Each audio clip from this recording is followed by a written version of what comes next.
Asal-usul samurai di Jepang bermula pada zaman Heian, sekitar akhir abad ke-8 dan awal abad ke-9. Pada masa ini, samurai muncul sebagai prajurit yang bertugas menjaga wilayah kekuasaan tuannya, yang seringkali merupakan bangsawan atau pemimpin daerah. Kata samurai sendiri berasal dari kata kerja kuno Jepang, saburao, yang berarti melayani atau menghadiri.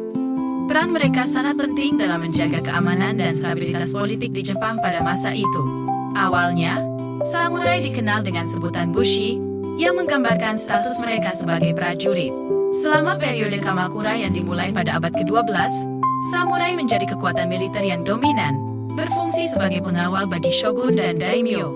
Pada periode ini, mereka mendapatkan hak dan kekuasaan yang lebih besar, menjadikan mereka sebagai kelas sosial yang berpengaruh dalam masyarakat Jepang hingga abad ke-19. Samurai tidak hanya berfungsi sebagai prajurit, tetapi juga menjadi simbol ideal warga negara Jepang.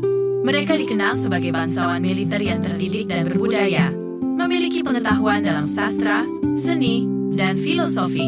Hal ini menjadikan mereka bukan hanya sebagai pejuang, tetapi juga sebagai individu yang memiliki integritas dan moralitas yang tinggi. Pedang katana menjadi identitas yang sangat erat dengan samurai. Senjata ini bukan hanya alat untuk bertempur, tetapi juga simbol kehormatan dan status. Setiap katana dibuat dengan teknik yang sangat detail dan seringkali diwariskan dari generasi ke generasi, menambah nilai historis dan emosional pada senjata tersebut. Samurai juga terikat pada kode etik yang dikenal sebagai Bushido, yang artinya jalan pejuang. Kode ini mencakup nilai-nilai seperti keberanian, kesetiaan, dan rasa hormat.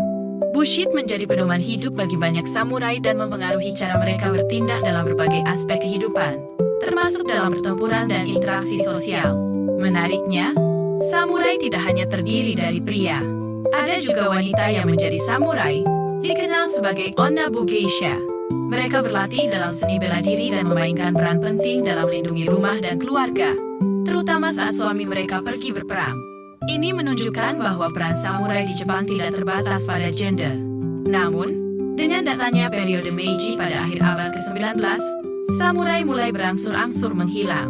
Reformasi administrasi yang dikenal dengan penghapusan domain feodal dan pendirian prefektur mengubah struktur sosial dan militer Jepang.